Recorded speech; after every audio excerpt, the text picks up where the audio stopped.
Hello everyone, once again welcome you all. मैं हूं आपका मेंटोर इंग्लिश गुरु पवन कुमार यदुवंशी और आज हम टैकल करने वाले हैं इनविटेशन का सेकंड पार्ट, आई मीन कि रिप्लाईज।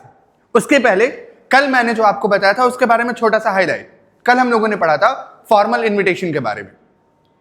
आज हम लोग एक छोटा सा पार्ट कवर करेंगे इनफॉर्मल इनविटेशन के बारे में and then will continue with replies और फिर हम उसके बारे में उसके बाद रिप्लाईज को कवर करेंगे। So let us start the video. Informal invitation. अब ये इनफॉर्मल इनविटेशन क्या होता है पहले ये समझ लेते हैं।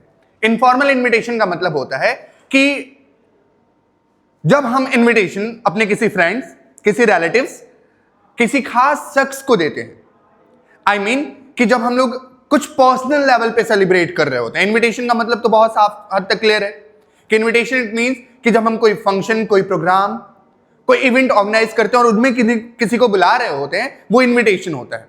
लेकिन जब पर्सनल लेवल पे कोई फंक्शन, कोई इनविटेशन, कुछ सेलिब्रेट कर रहे होते हैं और अपने गिने चुने स्पेशल लोगों को ही बुला रहे होते हैं, तो वो इनविटेशन इनफॉर्मल इनविटेशन कहलाता है।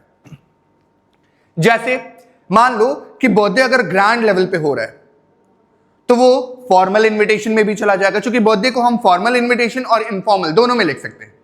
इनफॉर्मल कब होगा? जब हम बर्थडे बहुत पर्सनल लेवल पे सेलिब्रेट कर रहे हो, जैसे कि कुछ खास अपने फ्रेंड्स को बुला रहे हो जिनसे हम रोज मिलते हो, रोज बातें जिनसे होती हैं, जो हमें बहुत अच्छे से जानते हो। तो छोटे लेवल पे जब हम सेलिब्रेट कर रहे होते हैं, स्मॉल लेवल पे जब हम कुछ भी सेलिब्रेट कर रहे होते हैं, तो वो होता है हमारा इनफॉर्मल। और जब उस किसी फंक्शन में उन्हें हम बुला रहे होते हैं तो वो इनफॉर्मल इनविटेशन कहलाता है। अब इनफॉर्मल इनविटेशन लिखते कैसे हैं ये जानते हैं। जैसा कि आप सबको पता है कि सबसे पहले हर चीज को लिखने का एक तरीका होता है जिसे हम फॉर्मेट कहते हैं। पहले फॉर्मेट के बारे में जान लेते हैं इनफॉर्मल इनविटेशन का। शुरू करने से पहले एक चीज मैं रिपीट कर दूं, रिमाइंड करा दूं आप लोगों को कि पहले वीडियो से मैं चिल्ला चिल्ला करके आपसे बता रहा हूं कि 18 मार्क्स, 18 नंबर आपके जेब में आने वाले हैं ग्रामर पोर्शन के, जो कि 11 मार्च को होने वाले एग्जामिनेशन में आप इजीली जो भी मैंने टॉपिक्स बताया है उसे कवर करके 18 नंबर बड़े आसानी से कमा सकते हो, लूट सकते हो सीबीएसई से। कैसे? कुछ वीडियोस हमने बताए हैं, कुछ वीडियोस हमने आपको इनविटेशन की, नोटिस की, जो कि चल भी रही है, और बाकी के जो टॉपिक्स हैं जिनमें आर्टिकल, रिपोर्ट वगैरह है, जॉब एप्लीकेशन विद बायोडेटा, वो भी हम कवर करने वाले हैं। So don't worry and don't forget to read out with us. Informal invitation में हमें सबसे पहले करना क्या होता है कि पहले हमें फॉर्मेट जान लेना होता है। फॉर्मेट में सबसे पहले सेंडर्स एड्रेस,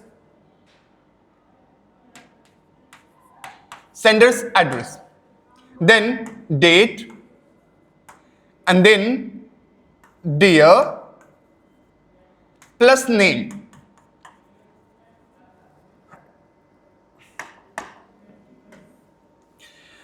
समझ लीजिएगा कि फर्स्टली सेंडर एड्रेस, आई मीन कि जो भी इनविटेशन देना चाहता है, सपोज आपके क्वेश्चन में दिया हुआ है कि you are Amit Anushka, residence of Awas Vikas colony Padrauna, और आपको अपने फ्रेंड को इनवाइट करना है। किस बात के लिए भाई? That you have cracked the NEET examination, और आप उसकी खुशी के लिए, उसकी जश्न मनाने के लिए एक छोटी सी पार्टी सेलिब्रेट करना चाहते हैं, या फिर आप पर्सनल लेवल पे एक छोटा सा बर्थडे अपना सेलिब्रेट करना चाहते हो, जिसमें चाहते हो कि आपके सिर्फ पर्सनल लोग ही हैं, आपसे बहुत क्लोज जो लोग हैं वही, उन्हीं को सिर्फ आप बुलाना चाहते हो। तो उस टाइम पे आप कैसे मेंशन करोगे? पहले आपको अपना सेंडर एड्रेस, यानी कि आप इन्विटेशन दे रहे हो, सो आप अपना एड्रेस लिखोगे, देन करंट डेट आप मेंशन करोगे, and then dear plus name, I mean कि dear Rohit, dear Rohit, dear Anushka, etcetera. ऐसे ही आपको मेंशन कर लेना है। Is it clear? Very good.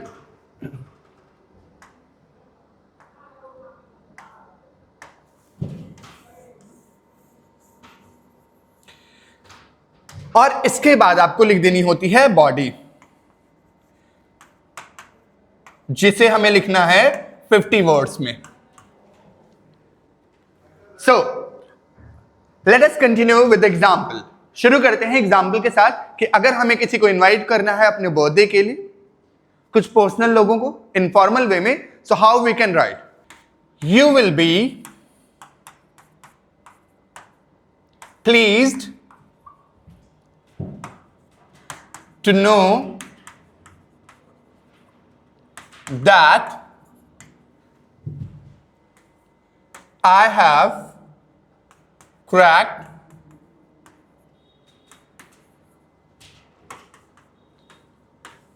the NEET examination. Now, अब यहां पे सब्जेक्ट जो मेंशन मैंने किया है कि किस वजह से आप इनवाइट कर रहे हो, व्हाट इज द रीजन, वो मैंने अंडरलाइन कर दिया है। यहां पे बस उतना ही टॉपिक आपको चेंज कर देना है, बाकी सारी चीजें कॉमन है। जैसे you will be pleased to know that, ये पूरी की पूरी लाइन इतनी जो है वो कॉमन है, जो मैंने अंडरलाइन कर दिया ये रेड से। ये लाइन अंडरलाइन जो मैंने किया हुआ है ये पूरी तरीके से कॉमन है। किसी भी इनफॉर्मल इन्विटेशन में you can start by these very lines, आप इन्हीं लाइनों से शुरू कर सकते हैं। उसके बाद लिखा है that I have cracked the NEET examination, I am just going to celebrate my 25th birth anniversary. ये जो पर्सनल लेवल पे, जो आप छोटे लेवल पे जो सेलिब्रेशन करते हैं, जिसमें आप अपने खासम खास लोगों को बुलाते हैं, उन्हें ही बोलते हैं हम इनफॉर्मल इनविटेशन। तो मैंने लिख दिया है know that I have cracked the NEET examination for which we are hosting a party on 14 March. Suppose day पड़ जाता है Thursday at 7 p.m. at Hotel Skylark. Now please take a look. मैंने detailing कर दी है, मैंने लिखा है that you'll be pleased to know that I have cracked the NEET examination. मैंने नीट का एग्जाम क्रैक कर रखा है और जिसके लिए मैं एक पार्टी होस्ट कर रहा हूं, जो कि अब देखो यहां से जो लाइन है date, day, time and venue, ये 4 पॉइंट्स मैंने कल भी आपको बताया था जो कि बहुत कॉमन है। हर इनविटेशन में आपके पास ये 4 की पॉइंट्स होंगे जहां पे किसी भी इवेंट का डेट, डे, टाइम, वेन्यू आपको मेंशन करना होगा। हमने मेंशन कर दिया कि कब कर रहे हैं हम होस्ट, 14 मार्च थर्सडे सपोज पड़ रहा है, शाम को 7 बजे कहां पे, होटल स्काईलार्क में।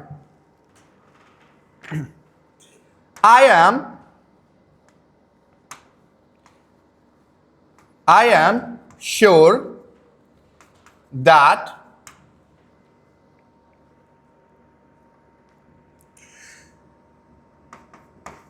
you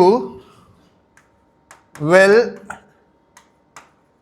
have a great time with us.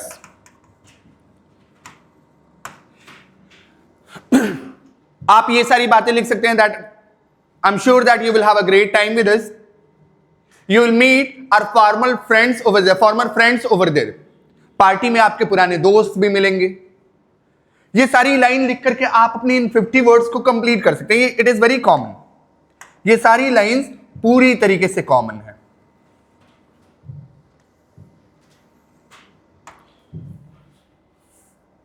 Do bring uncle and aunt. Do bring uncle and aunt. Request है कि पार्टी में अंकल और आंटी को भी लेकर के आना। आप ऐसी सारी बातें लिखते हैं कि यार देख भाई तू आना जरूर और अंकल और आंटी को लाना मत भूलना। ये सारी बातें हम दोस्तों में ऐसे ही करते हैं, भाई का बर्थडे है चलना है, ऐसी सारी बातें, क्योंकि वो इनफॉर्मल नहीं होता है। आई मीन फॉर्मल नहीं होता है, वो इनफॉर्मल होता है। भाई जब आप बड़े अच्छे से किसी दोस्त को कार्ड दोगे तो वो क्या बोलेगा, भाई ये तमाशा क्या कर रहा है बे, डेट बता कब आना है। कभी कभी तो दोस्त बिना बुलाए भी पहुंच जाते हैं। अक्सर होता है कि दोस्त इतने करीब होते हैं दिल के कि वो बिना बुलाए भी चले आते हैं। सो इसीलिए उसे इनफॉर्मल कैटेगरी में रखा गया है। Do bring uncle and aunt. आप इन सारे वर्ड्स को जोड़ करके, मोस्टली चीजें कॉमन है। क्या कॉमन है कि you will be please to know that, आपको जान के खुशी होगी that I am just going to celebrate my 25th birth anniversary. फिर डेट, डे, टाइम, वेन्यू आप डिटेल कर दीजिए उसे वहां पे, और आप बता दीजिए कि that I am just going to host a particular function. कहां पे फंक्शन ऑर्गेनाइज करने जा रहे हैं? घर पे ऑर्गेनाइज करने जा रहे हैं, होस्ट करने जा रहे हैं, या होटल में करने जा रहे हैं। टाइम के साथ आप डिटेलिंग कर दीजिए और आप बता दो कि भाई यार पुराने दोस्त भी आएंगे सारे के सारे, अंकल और आंटी को लाना मत भूलना, भाभी और भैया को लाना मत भूलना। ये सारी डिटेलिंग करने के बाद और लास्ट में you have to write yours affectionately.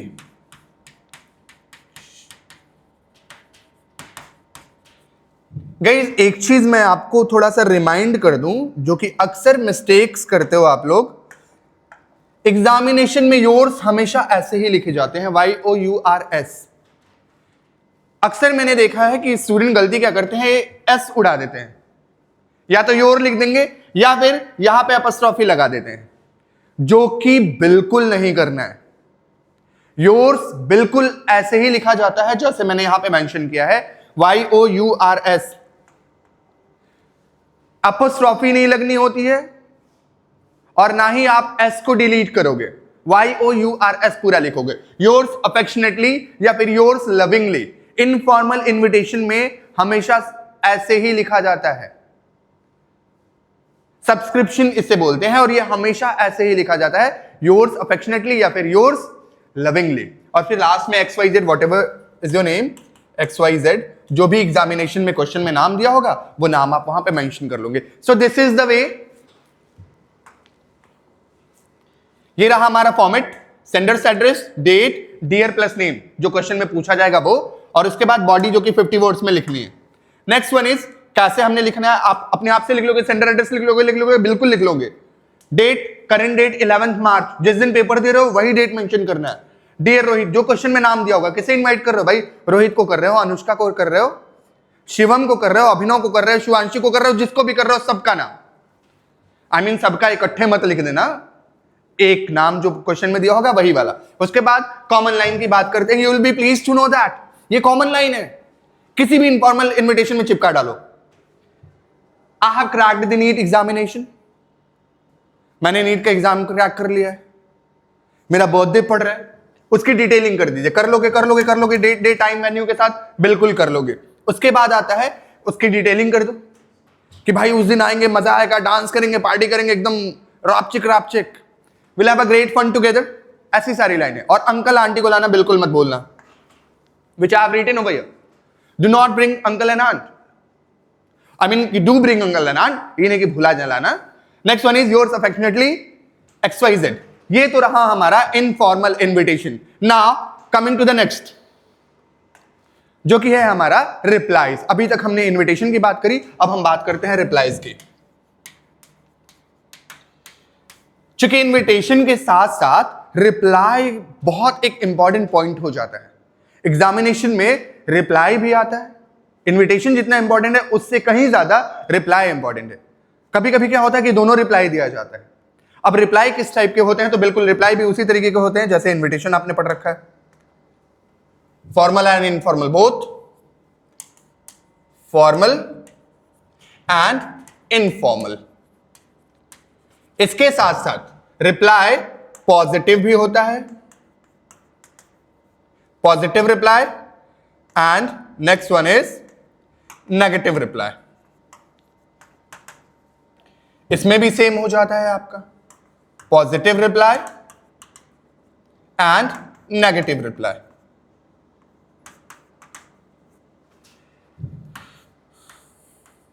Now take a look, replies जब भी कोई हमें इनवाइट करता है, जैसे बात करते हैं फिलहाल हम फॉर्मल रिप्लाई की, हम इस पे फोकस करते हैं कि हमारा फॉर्मल रिप्लाई क्या होता है।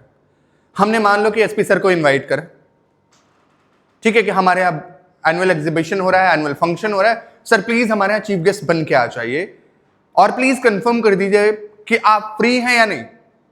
जब आप उनसे ऐसा कहते हो करने के लिए कि सर प्लीज आप अपने टाइम में से थोड़ा सा कीमती टाइम दे देते एज अ चीफ गेस्ट, तो वो अपना शेड्यूल बताएंगे दैट ही इज फ्री और नॉट। अगर वो अग्री कर जाते हैं, कंफर्म कर देते हैं, वो रिप्लाई देके बताएंगे, तो वो जो रिप्लाई लिखी जाती है पॉजिटिव रिप्लाई भी होती है। अगर if he is agreeing, I mean he is able to join, तो वो पॉजिटिव रिप्लाई लिखेंगे that I am very happy कि मैं आपके यहाँ का जो फंक्शन है उस फंक्शन में एज अ चीफ गेस्ट आने के लिए मेरे पास टाइम है और मैं I will be there to join, मैं आपके यहाँ का फंक्शन ज्वाइन करूंगा, तो वो पॉजिटिव रिप्लाई हो जाएगा।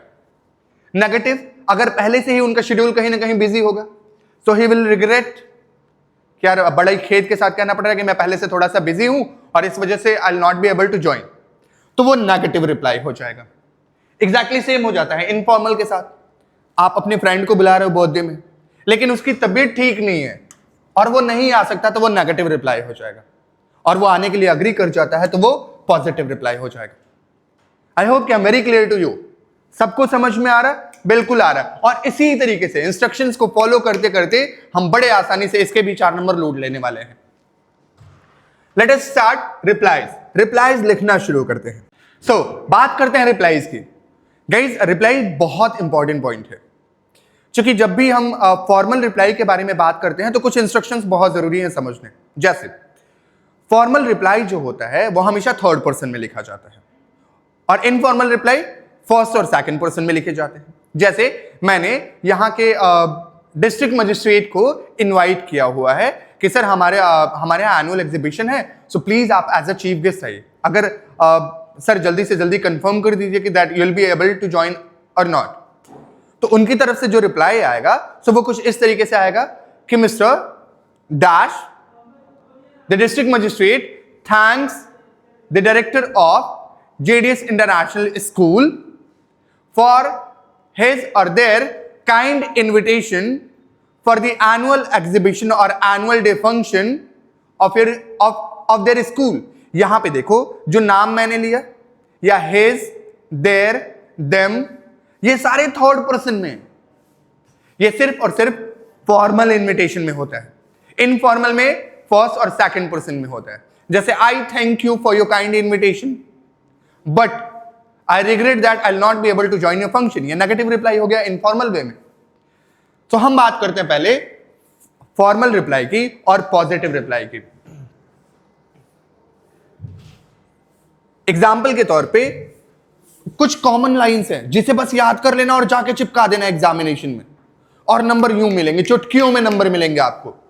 जैसे मिस्टर एंड मिसेज XYZ, यहां पे जो भी नाम होगा आप वो नाम मेंशन कर लीजिएगा जो एग्जामिनेशन में दिया होगा वो।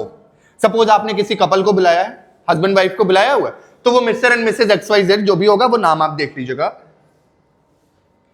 जैसे कल मैंने इनविटेशन दिया था अपनी बेटी के बर्थडे का और XYZ को मैंने इनविटेशन दिया था, वो मुझे रिप्लाई कर रहे हैं कि वो आ रहे हैं, वो उनके पास टाइम है, वो अपने बिजी शेड्यूल में से अपना टाइम निकाल करके आ रहे हैं। तो वो पॉजिटिव रिप्लाई कैसे लेंगे कि mister and Mrs XYZ thanks mister Pawan for his kind invitation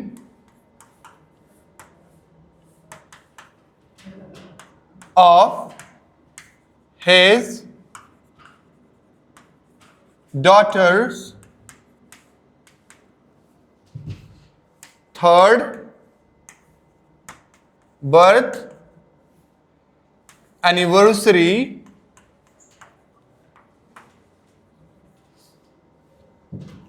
on 9th March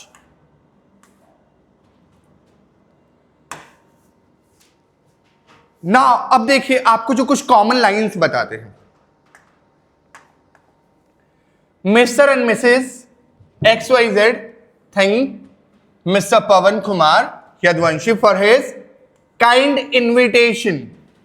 जैसा कि मैंने बर्थडे के लिए इनवाइट किया था, तो जिसको इनवाइट करा था वो कुछ इसी तरीके से लिखेंगे कि मिस्टर एंड मिसेज XYZ किसको थैंक यू बोल रहे हैं? मुझे थैंक यू बोल रहे हैं। Thank mister Pawan for his यानी कि मेरे लिए, हेज यानी कि पवन के लिए, for his kind invitation of his daughter's third birth anniversary on 9th March. यानी कि मिस्टर XYZ मुझे थैंक यू बोल रहे हैं कि जो मैंने इनविटेशन उन्हें दिया है।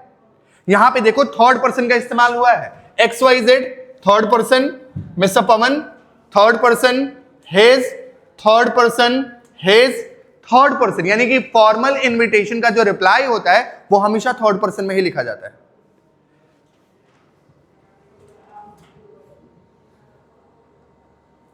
तो ये तो हो गया, हमें डिटेलिंग आगे कर सकते हैं। डेट लिख दिया हमने, हम डे भी लिख सकते हैं, टाइम लिख सकते हैं, वेन्यू भी मेंशन कर सकते हैं।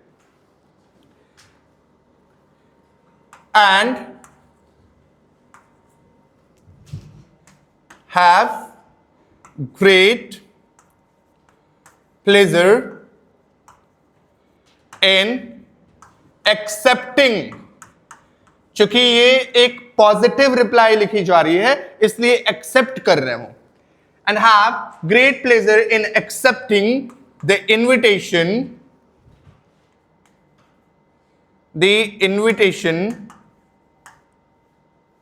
एंड confirms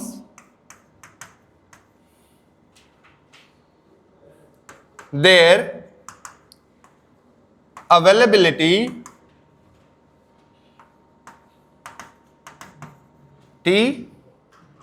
on the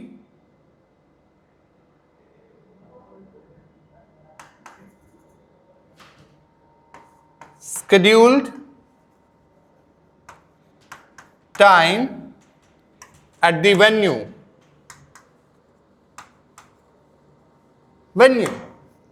हो गया। कंप्लीट कंप्लीट कंप्लीट कंप्लीट, बहुत आसान है। ये लाइन तो पूरी की पूरी कॉमन है। जब भी कोई आप रिप्लाई लिखते हैं और वो भी पॉजिटिव रिप्लाई लिखते हैं तो ये वाली लाइंस पूरी की पूरी कॉमन हो जाएंगी। And have great pleasure in accepting the invitation and confirm their availability on the scheduled time at the venue। अगर सिंगल पर्सन होंगे तो देर की जगह पे his हो जाएगा, which is very clear। ये पूरी की पूरी लाइन इतनी जो है वो कॉमन है। ऊपर से ये लाइन भी मैंने कॉमन बता दी। आपको बस क्वेश्चन के अकॉर्डिंग किस चीज के लिए इन्विटेशन बुलाया गया है, दिया गया है, आपको उसकी डिटेलिंग जो करनी है वो अपनी तरफ से करनी है क्वेश्चन के अकॉर्डिंग। बाकी सारी चीजें कॉमन है। और याद रखिए कि हमेशा इन सारी चीजों को बॉक्स में लिखते हैं। हमेशा ही इनविटेशन और रिप्लाई को बॉक्स में लिखा जाता है। दैट्स इट, खत्म खत्म, एकदम 4 नंबर जेब में। मोस्ट ऑफ द थिंग्स, इसमें 70 to 80% जो कंटेंट है वो रेडीमेड है, बने बनाए हैं। बस याद कर लीजिए और जाकर के छाप दीजिए, 4 नंबर आपके।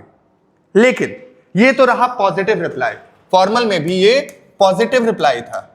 अगर इसका नेगेटिव रिप्लाई आ जाए कि फॉर एग्जांपल आपसे कहा जाए कि आपको एक नेगेटिव रिप्लाई लिखना है कि पवन ने जो अपनी बेटी के बर्थडे पे आपको बुलाया है, आपके बैड हेल्थ इश्यूज की वजह से you are unable to join the function, तो आप कैसे लिखेंगे? बहुत आसान है, इसी में हम चेंज करके आपको बताते हैं। देखो, आपको जब भी इनविटेशन दिया जाएगा तो आप उसके लिए ग्रेटफुलनेस तो शो करेंगे ही करेंगे। आप तो ये बात लिखोगे ही लिखोगे कि mister and Mrs XYZ thank mister Pawan for his kind invitation of his daughter's third birth anniversary on 9th March. ये लाइन तो आप तब भी लिखोगे जब आपको नेगेटिव रिप्लाई लिखनी है। ये पॉजिटिव रिप्लाई में भी रहेगा और नेगेटिव रिप्लाई में रहेगा। बस यहीं से चेंज करना है नेगेटिव रिप्लाई में। क्या चेंज करना है अब आप जरा देख लेना। आप इसके आगे नेगेटिव रिप्लाई के लिए लिखोगे, जस्ट अ सेकंड,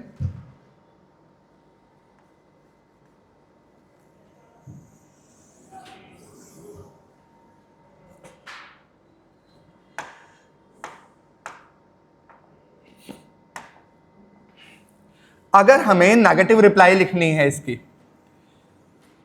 तो जो मैं येलो पेन से लिखने जा रहा हूं, येलो कलर से, उससे याद रखना, but regrets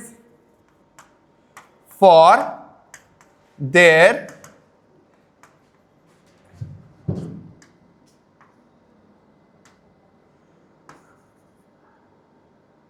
unavailability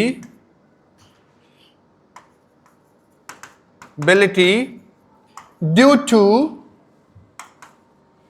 bad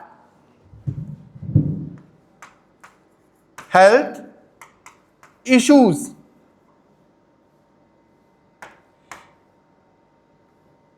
They send their warm wishes to the birthday girl.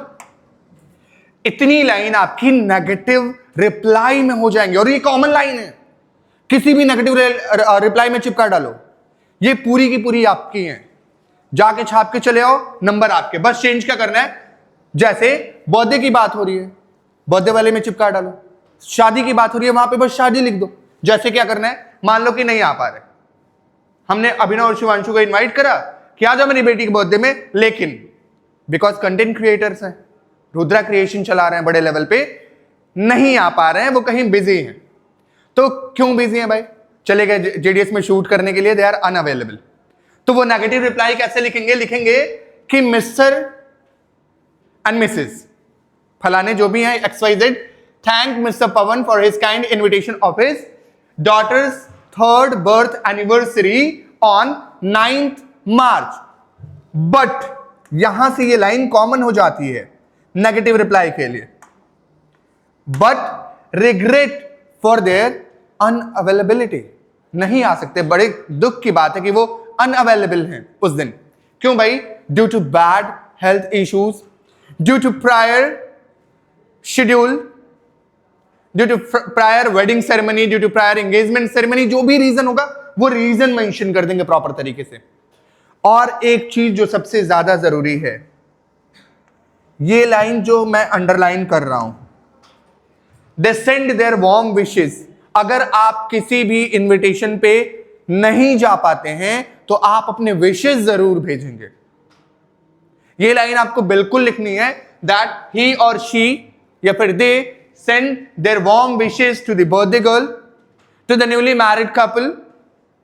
क्योंकि आप नहीं जा पा रहे हो तो आप उन्हें विश करोगे और फिर इसे बंद कर देंगे. समझ में आया आपको पॉजिटिव और नेगेटिव रिप्लाई? बिल्कुल समझ में आया. इसे याद कर लो, याद कर लो, याद कर लो, याद कर लो, और 4 नंबर बस आपके. सो गाइस, ये तो रहा हमारा रिप्लाई. हमने इनविटेशन कवर करा, हमने रिप्लाई कवर करा. और अगर इसी को इनफॉर्मल वे में लिखना हो तो क्या करेंगे? इन्हीं सारी बातों को इनफॉर्मल वे में लिखना हो तो बहुत आसान सा तरीका है. उसमें भी सबसे पहले आप क्या करोगे, sender address,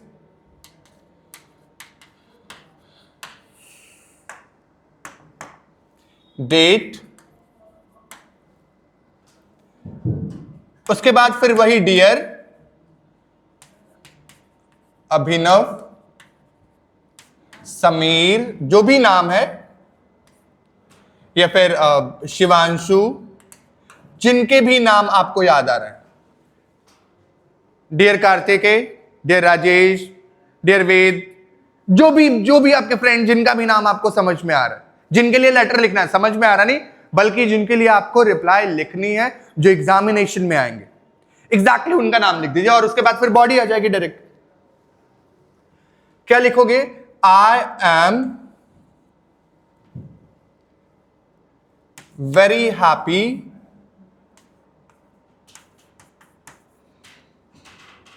to receive your invitation, but अगर आप नेगेटिव रिप्लाई लिखते हो तो, but I regret that I am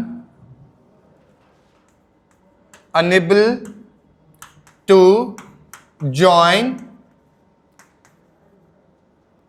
the function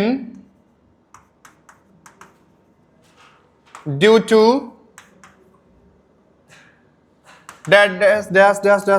जो भी है रीजन, आप वो रीजन मेंशन कर देंगे. इसे और बड़ा करना है तो और आसान है. I am very happy to receive your invitation of your daughter's birthday which falls on 9th March every year, but I regret that I am unable to join the function due to bad health issues, due to prior scheduled, due to prior examination schedule, due to prior wedding ceremony, due to prior engagement ceremony. अगर आप accept कर रहे हो तो यहीं से line change हो जाएगी. तो फिर आप क्या लिखोगे?